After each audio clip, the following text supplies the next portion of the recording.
Hello everyone, I'm Rosphere, and in this video I'm going to talk about Classic Burning Crusade and the faction imbalance issues that are looming. And the reason why is Blizzard has shown that they're willing to make rather massive changes to the game in order to help with faction imbalance. And honestly, the change that they made is not actually going to have that much of an effect on faction imbalance. It's just because they're changing one subset of one class, essentially, by buffing ret paladins. And when I say buffing, I literally mean buffing because they're creating an interaction between they're basically giving Seal of Blood and Seal of Vengeance to both factions, and in doing so with seal twisting, they're creating an interaction that was never meant to actually happen within the game, and ret paladins are just going to have way more burst in PvP and way more just probably sustained DPS in raids. So yeah, like they're literally buffing a class, and it's kind of upsetting that they're doing this because it's something that they could avoid by just removing Seal of Vengeance and giving everybody Seal of Blood, like if that's the issue, or make it so you can't seal twist, like one of the two, not both. So yeah, with that being said, it's not really going to solve the faction imbalance problem. It's just going to help very, very minimally, and to be quite honest, I don't really care where the ret paladins go because they're ret paladins.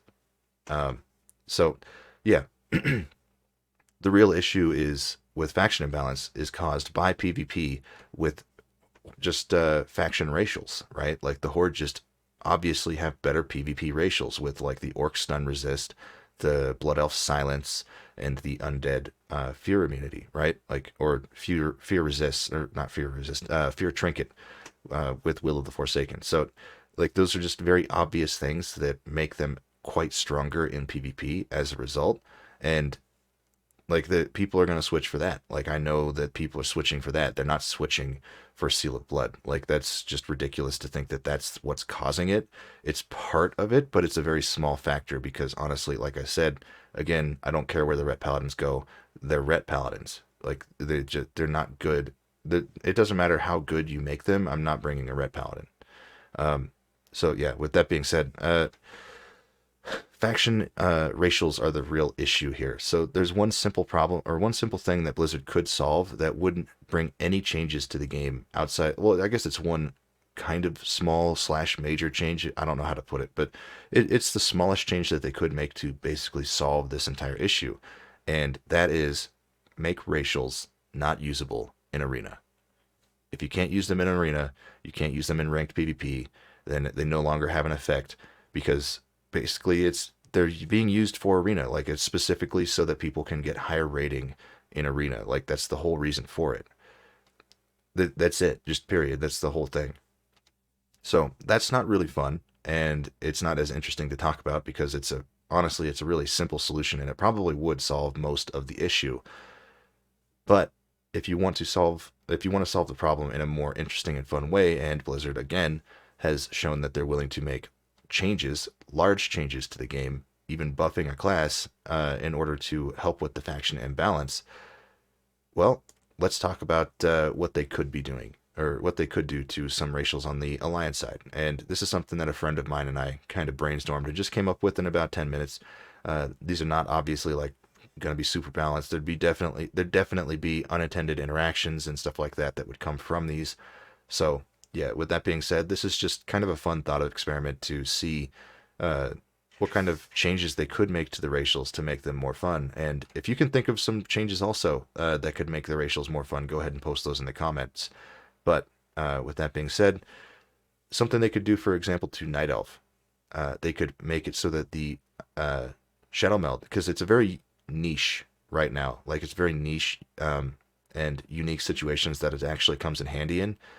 And it doesn't come in handy very often. And in Arena, it would be one of the only situations that it would, because you could, if there was no hunter on the other team, so they can't mark you, you could potentially stealth get out of combat if you're lucky, stealth and eat back to full. Like that's one interaction that you can use as a night elf that very rarely happens, but it does happen. So something they could do to make it so that it's more unique and stronger is let night elves use it as kind of like a lower level stealth, where it doesn't have the same effect as like a rogue stealth, right? So it's not as strong, but it is usable in combat, and when you wherever you stealth, you have a 10-yard radius to move within, right? So when you can stealth, drop combat, and immediately start, moving around. And that would have some really cool, like fun, unique interactions because as like a warrior, for example, you could drop combat and then charge in the middle of combat, right? Like it would be really fun to be able to do stuff like that.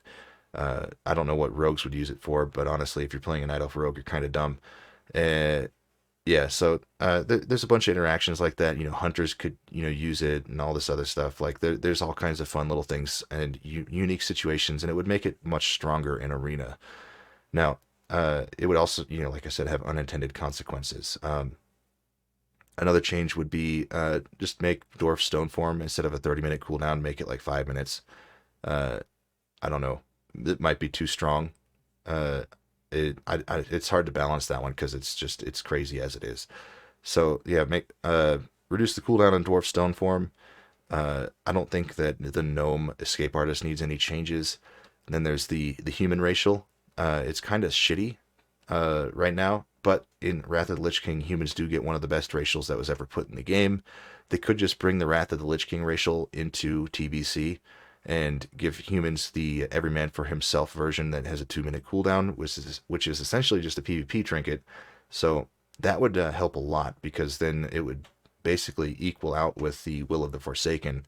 It's actually way stronger than Will of the Forsaken ever was, like to the point where hardcore PvPers in Wrath of the Lich King are likely going to be transferring to Alliance and playing humans and not playing Horde.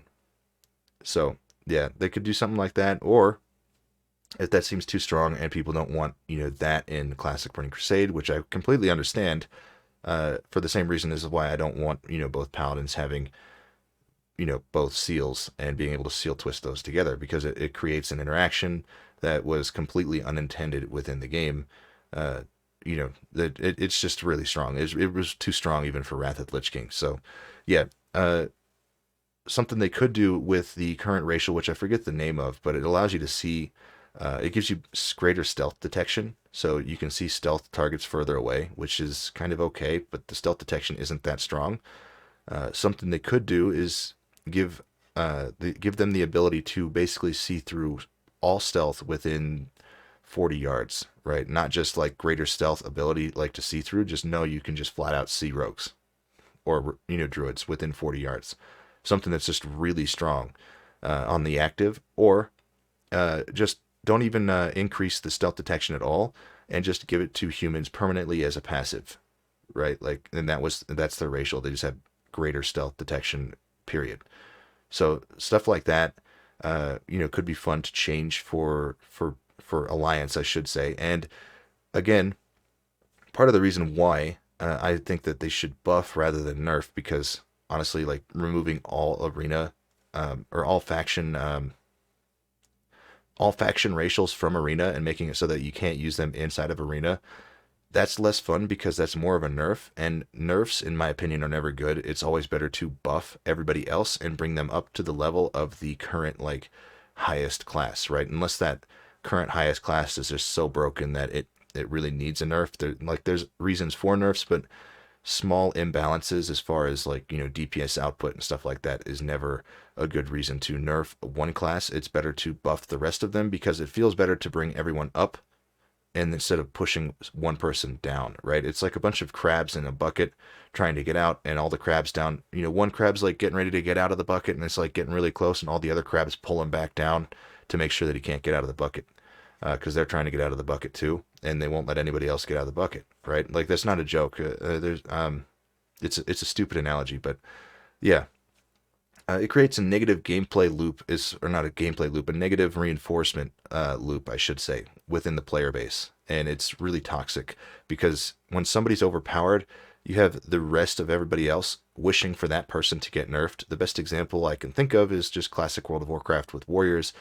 Everybody wishes warriors would get nerfed, and instead of nerfing warriors, they should just bring everybody else up to a similar level with warriors, right? And yeah, that would create unintended consequences in PvP, but I mean, who cares, right? Like, it's not that big of a deal.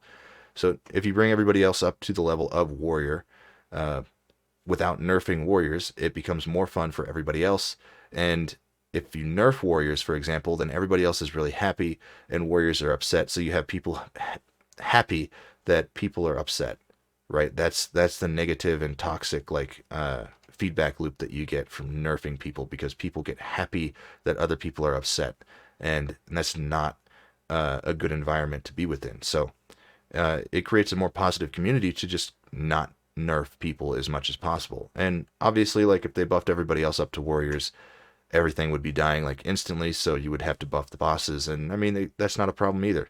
Like the core gameplay loop of classic WoW and classic Burning Crusade are really what's the most important thing. How the classes function within that are not necessarily the most important thing. So yeah, with that being said, I think those things could solve a lot of the faction imbalance problems. Yeah, obviously Blizzard won't be making any of these issues because I think they're just kind of copying some private server stuff and being a little bit lazy with what they're doing. But it doesn't matter. They're making some changes to help with it, so that's good. At least they're noticing the issue. So yeah, with all that being said, thank you guys for watching, and I will see you in the next one.